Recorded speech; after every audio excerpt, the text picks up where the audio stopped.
Добро утро или пак добар ден. Како секоја недела, така и ова, детска соба повторно во дружба со вас. За денес се потрудивме да го привлечеме вашето внимание со нашите нови содржини кои се надевам ќе ви бидат доста интересни, корисни, поучни, но и креативни. Па, да почнеме!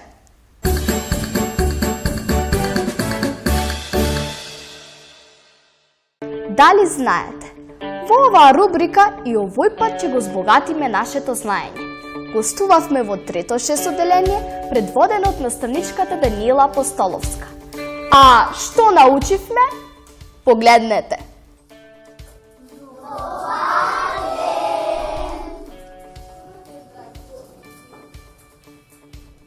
Денеска ќе научиме нешто за сетилата.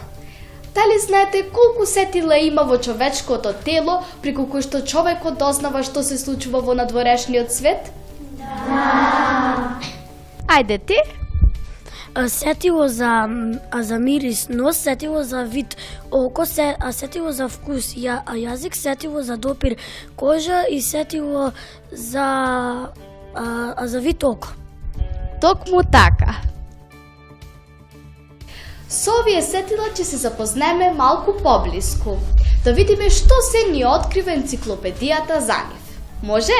Да! Сетила. Како што кажавме, телото има 5 основни сетила преку кои човекот утврдува што се случува во надворешниот свет. Сетило за вид. Секое очно јаболко има околу 25 мм во диаметар и е добро заштитено во очната дупка или орбита, во внатрешноста на черепната коска. Светлосните зраци влегуваат во окото низ неговиот провиден куполест преден дел, наречен рожница. Те поминуваат во внатрешноста на окото низ зеницата, дупката во преостанатиот мускул наречен ирис. Ако светлината е јака, ирисот ја намалува зеницата за да не се оштети чувствителноста на трешноста на окото од премногу светлина. Кога светлината ќе стигне до мрежницата, незините 130 милиони микроскопски клетки произведуваат нервни сигнали. Преку оптичкиот нерв, овие сигнали доаѓаат до мозокот. Сетило за слух. Благо свиткана школка од кожата и рскавицата сместена странично на главата ја нарекуваме уво. Тоа е всушност инка за прибирање на звучни бранови од воздухот околу нас. Брановите поминуваат низ благо искривената цевка, наречено ушен канал, и удираат во ушниот меур. Мало тенко парче видлива кожа. Вибрациите поминуваат низ една низа од 3 ситни коски – чеканче, наковална и угнезија. Узегнијата испраќа вибрации во делот од увото исполнети со течност која се нарекува полжа. Вибрациите брановидно се пренесуваат низ течноста и ги тресат ситните микроскопски влакненца, кои што излегуваат од нервните клетки. Додека влакненцата се придвижуваат, клетките произведуваат нервни сигнали што патуваат преку слушниот нерв до мозокот. Сетило за вкус. Горната површина на јазикот е покриена со многубројни мали испакнатини што наликуваат на мозолчиња. Те се нарекуваат папили. Папилите ја придржуваат храната во устата и ја вртат за време на жвакањето. Помеѓу папилите се наоѓаат околу 8000 јазли за вкусови. Секој од нив има околу 30 микроскопски клетки за вкус и изгледа како мала главица кромит, засадена на површината на јазикот. Различните делови од јазикот реагираат на различни вкусови. Разликуваме благо, солено, кисело, луто и горчливо. Сетило за мирис. На двете страни од носот се наоѓаат по една воздушна комора со големина на палец. Сводот на секоја комора содржи околу 25 милиони клетки за мирис. Од секоја клетка излегуваат повеќе од 20 многу мали влакненца.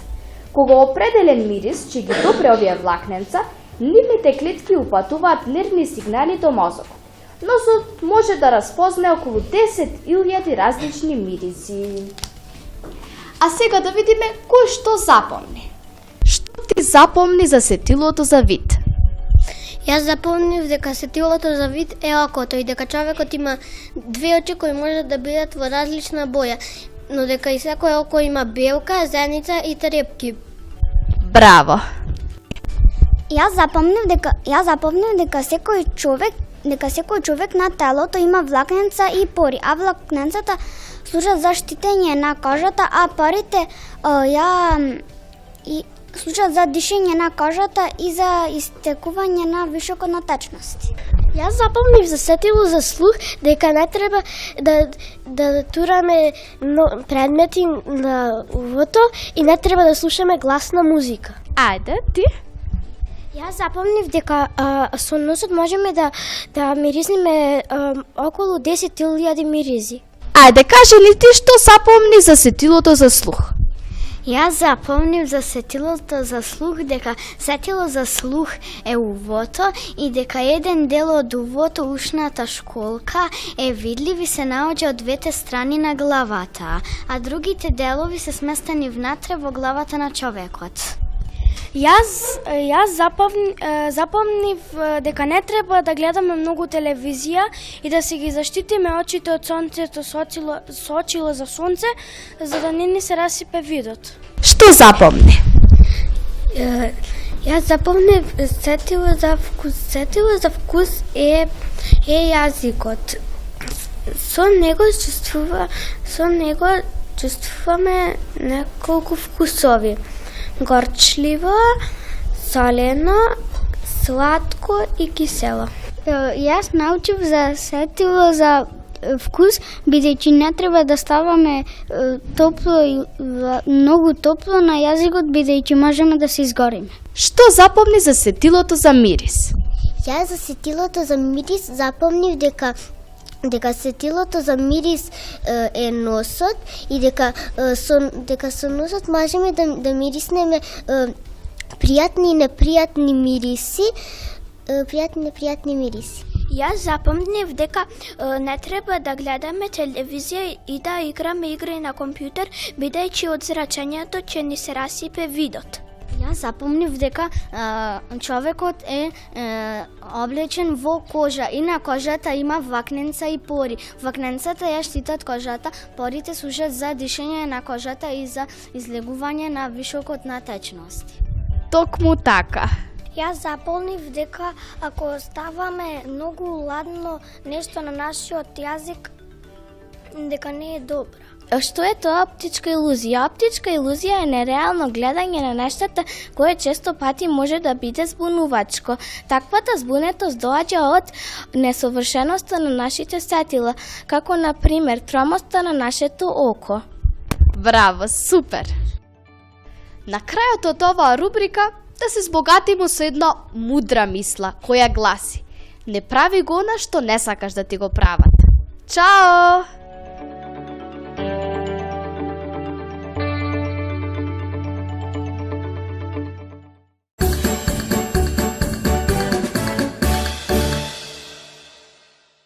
Се наближува јубилеот. 10 години од постоење на веќе вам добро познатото балетско студио Менада. Следува кратка најава за овој настан. Културата е она што го обединува народот, додека пак богатството на културата е она што го исполнува тој народ. Најголемото богатство во нашиот град и пошироко представува балетското студио Менада.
На 20. мај во 20 часот во културниот дом во Тетово ќе се одбележи јубилеот 10 години постоење на балетското студио Менада.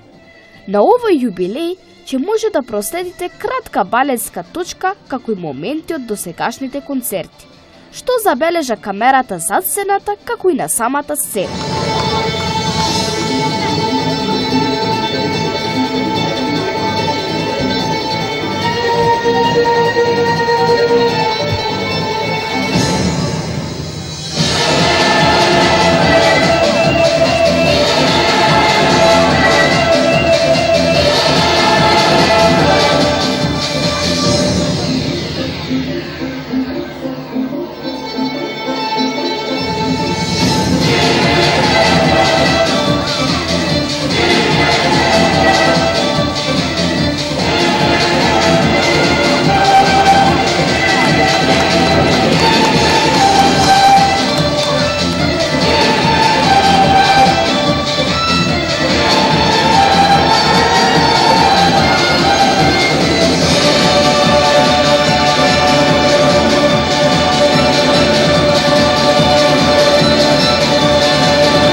Хронолошки би изгледало вака.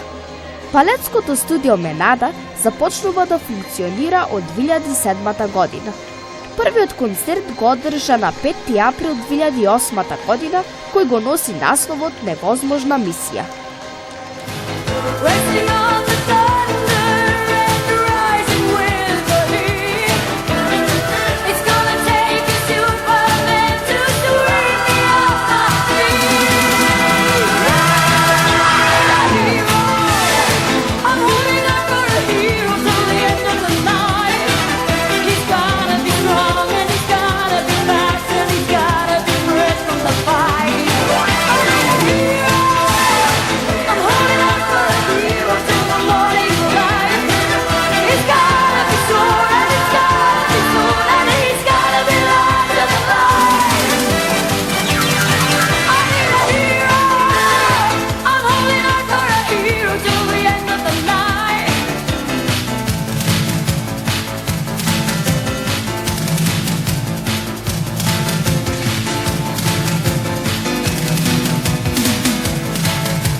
После тоа следуваат низа концерти, Белиот сон, Моќта на куклите, Зракот на сонцето, Училиштето на балерини принцези, Роденденот на балерината, Мајки, Шеќерна приказна, Вондерленд, Златното сиренце, крилја, багичното столче и многу други.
Врвни концерти, исполнети со воздишки, гласни ракоплескање и безброј позитивни критики.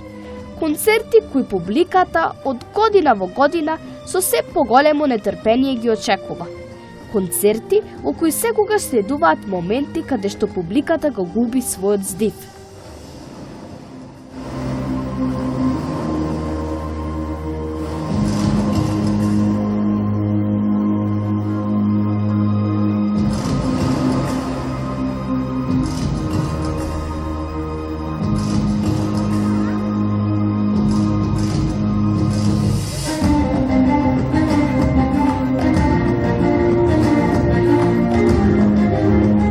Покрај концертите, балетското студио Менада настапи на престижниот фестивал Данса ин Фиера во Италија, каде што се надпреваруваше и достојно ја представи Македонија.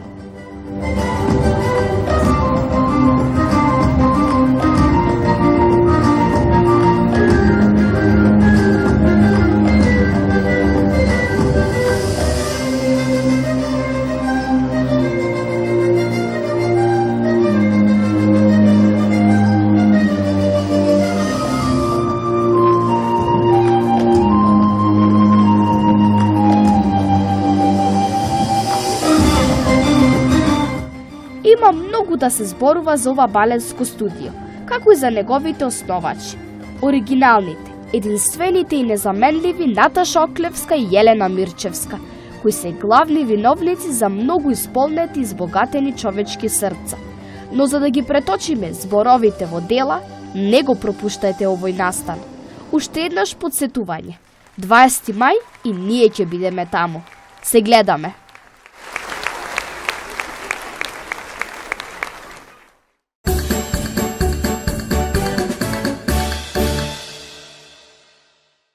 Денешен наш гостин во рубриката Млад талент е еден од најстарите, а е воедно најталентираните актери од детското драмско студио во Тетово.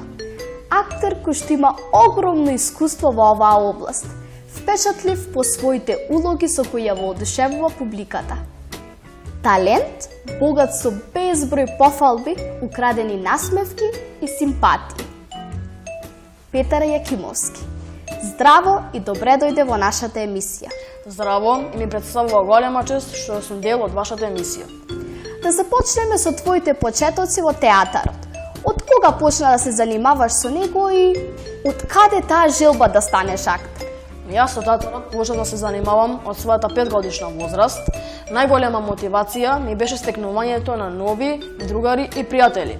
Но исто така, животот на бина и реалниот живот се две различни нешта. А исто така, животот на бина представува како илузија. Исто така, театарот ми го прави животот поинтересантен, позабавен, едноставно поисполнет. колку представи зад себе имаш оставено и кој лик ти остави најголем впечаток? Каде ти најмногу се пронајде? Зад себе има оставено повеќе од 13 премиери и одиграно повеќе од 100 репризи. А одговорот е тежок за тоа која е мојата најомилена улога, затоа што имам одиграно најразлични премиери и улоги и секој на некој начин ми исполнува и сите ми се омилени.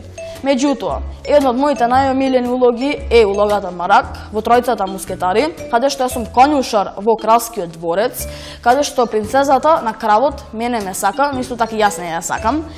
И една ноќ, кога јас сум бил во шталата и сум ги чистил конјите, а еден зол човек ја краде принцезата и ја носи за себе, за своја жена. И јас со двајца мускетари кои биле во придружба на кралот и принцезата трнуваме во голема авантура со долготрајни патишта и многу големи напори и борби, успеваме да ја спасиме принцезата и да ја донесеме во незиниот дом. Кога ја носиме во незиниот дом, незиниот татко, односно крал, пресечен од радосната вест, мене ми ја дава раката на неговата ќерка и во тој момент јас станувам незиниот нов маж, односно новиот принц. Баш интересна приказна со среќен крај. А сега може ли да ни кажеш како треба еден актер да изигра на сцената за да остави посебен впечаток на публиката? Значи вака, пред се актерот треба да се соживи со улогата.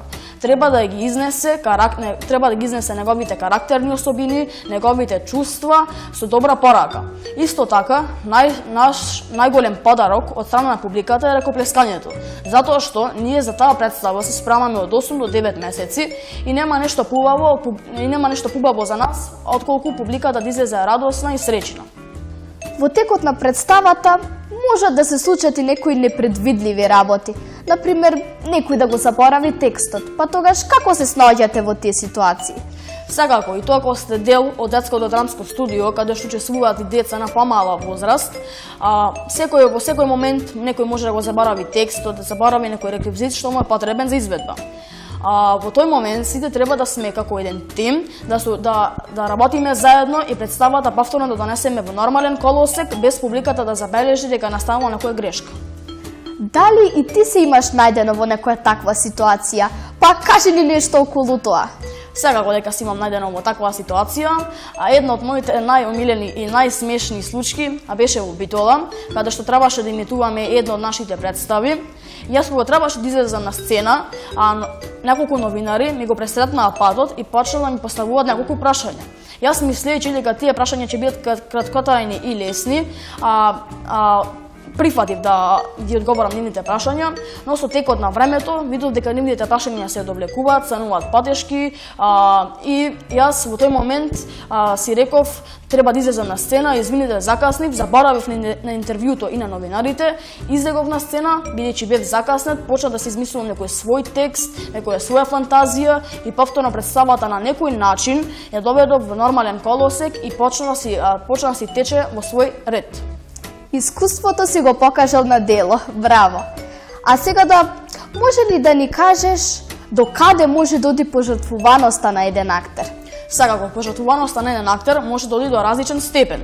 Например, околу мојата 5 до 6 годишна возраст, вечерта, околу 9-10 часот, мојот режисер ми дава еден текст од Ромео и Јулија, дел од Ромео и Јулија, кој требаше да се изведе утредента во емисија во живо. Јас ја добив улогата Ромео. Меѓутоа, јас учејќи го текстот вечерта, добив многу висока температура. И покрај напорот и високата температура, јас не отстапив од улогата, убаво го научив текстот и утредента успешно ја реализирав мојата улога и после тоа веднаш отидов во инфузија од Тетовската болница. Кој за тебе представува пример на успешен актер? Во Македонија има голем број на таленти, меѓу кои Сашко Коцев и Никола Ристановски, кои се едни од моите најомилени таленти во Република Македонија. Зошто баш нив? Бидејќи Сашко Коцев е таков актер, кој може да се вклопи во секоја улога или во кој било жанр. Тој има нешто во себе што на публиката им предизвикува различни чувства, како на пример тага, радост и така натаму. Додека сме пак кај Никола Ристановски, тој е пример за еден сериозен и многу добар актер во Република Македонија, кој за себе има оставено многу премиери и репризи. Освен театарот, кон што друго е насочен твојот интерес? Како го поминуваш слободното време? Кога бев помал, во основното училиште, моите обврски кон училиштето не беа толку големи и моето слободно време може да го посветувам на различни активности, како на пример на драма, музика, кошарка, карате и така натаму. Но со преоѓањето од основно во средно училиште, јас приметив дека моите обврски кон училиште се поголеми и поголеми и дека моето слободно време треба повеќе да го посветувам на училиштето. И затоа денес се занимавам во поголем дел од моето слободно време со обврски за училиштето и спортувам, како на пример кошарка и некои други спортски активности. Кои се твоите планови за во иднина? Дали и понатаму ќе продолжиш со актерството? Секако дека би посакал и понатака да продолжам со актерството, затоа што тоа фаќа голем дел од мојот живот. Иако сум сега на краткотрajна пауза, јас навистина би посакал да имам уште големи успеси на бината. Ти благодарам што денес беше гостин во нашата емисија. Ти посакувам со сигурни чекори понатаму да продолжиш кон патот кој води кон нови успеси. Ви благодарам. А ние продолжуваме со останатите рубрики.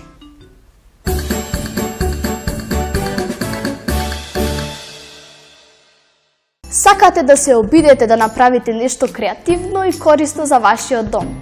Ви нудиме неколку идеи. Креативноста ги отвара и затворените порти.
Се тече, се менува.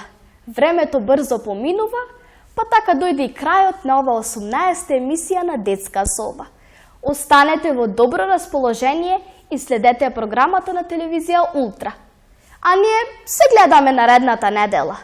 Поздрав до најдоброто училиште за странски јазици Пегасус, најкреативната маркетинг агенција Бизнис Каталог, бутикот Мики се разбира. Поздрав до вас, драги гледачи. Чао!